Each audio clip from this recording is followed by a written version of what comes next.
வர ஆகஸ்ட் 1ல் இருந்து யூபிஐ ரிலேட்டாக ஒரு சில அப்டேட்லாம் கவர்மெண்ட் சைடில் இருந்து பண்ணியிருக்காங்க. ஏன்னா நம்ம இப்போல்லாம் எல்லா செலவுமே யூபிஐ மூலமாக தான் பண்ணிட்டு இருக்கோம். நமக்கு மந்த்லி எவ்வளோ அது மூலயமா செலவாகுது அப்படிங்கிறது கூட தெரியாத அளவுக்கு நம்ம யூபிஐ யூஸ் பண்ணிட்டு இருக்கோம். அந்த அளவுக்கு நம்ம யூபிஐக்கு அடிமை ஆகிட்டோன்னே சொல்லலாம். ரீசெண்டாக கூட யூபிஐ இஷ்யூ கர்நாடகாவில் பெரிய அளவில் பேசப்பட்டு வந்துச்சு. இது வரைக்கும் எந்த போஸ்ட் ஆஃபீஸ்லையுமே யூபிஐ அப்படிங்கிற ஒரு விஷயம் இல்லாமல் இருந்துச்சு. ஏன்னா அங்கே ஃபுல்லாகவே கேஷ் மூலமாக தான் டிரான்சாக்ஷன் பண்ணிட்டு இருந்தோம். இனிமேல் இந்தியாவில் இருக்க எல்லா போஸ்ட் ஆஃபீஸ்லையும் ஆகஸ்ட் 1ல் இருந்து யூபிஐ கொண்டு வர போகிறாங்க. அடுத்தது நம்ம யூபிஐயில் டிரான்சாக்ஷன் பண்ணும்போது பெண்டிங் இல்லைனா ஃபெயில்டுன்னு வரும்போது நம்ம திரும்ப திரும்ப ட்ரை பண்ணி பார்ப்போம். இனிமேல் 2 நிமிஷத்துக்குள்ளே 3 டைம் தான் ட்ரை பண்ண முடியும்.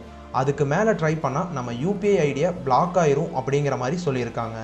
அப்புறம் 2000க்கு மேலே யூபிஐயில் டிரான்சாக்ஷன் பண்ணால் ஜிஎஸ்டி பிடிப்பாங்க அப்படிங்கிற மாதிரி ஒரு நியூஸ் ரொம்பவுமே வைரலாக போயிட்டு இருந்துச்சு. அந்த நியூஸ் ஃபேக்குன்னு மினிஸ்ட்ரி ஆஃப் ஃபினான்ஸ்லேருந்து அஃபிஷியலாக சொல்லியிருக்காங்க.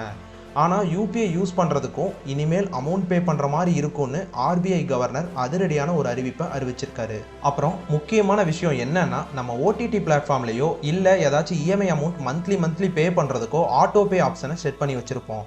இப்போது 1ஆம் தேதி உங்கள் அக்கௌண்ட்டில் ஆட்டோ டெபிட் ஆகுதுன்னா அது காலையில் 10 மணிக்குள்ளே, இல்லைனா மதியம் 1 to 5, இல்லைனா நைட்டு 9:30க்கு மேலே இந்த டைமில் தான் அமௌண்ட் ஆட்டோ டெபிட் ஆகும். மற்ற டைமில் எந்த அமௌண்ட்டும் டெபிட் ஆகாது அப்படிங்கிற மாதிரி சொல்லியிருக்காங்க. ஸோ அதனால் இந்த விஷயத்தை கட்டாயம் எல்லோரும் தெரிஞ்சு வச்சுக்கோங்க.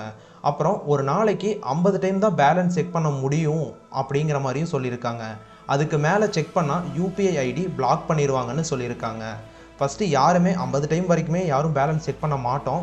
ஸோ அதனால் இந்த அப்டேட் எதுக்காக கொண்டு வந்திருக்காங்க அப்படிங்கிறது தெரியல. இந்த விஷயம் எல்லாம் தான் ஆகஸ்ட் 1ல் இருந்து யூபிஐயில் கொண்டு வர போகிற அப்டேட்ஸ். இந்த மாதிரியான ட்ரெண்டிங் நியூஸ்லாம் தெரிஞ்சுக்க நம்ம சேனலை சப்ஸ்கிரைப் பண்ணிக்கோங்க.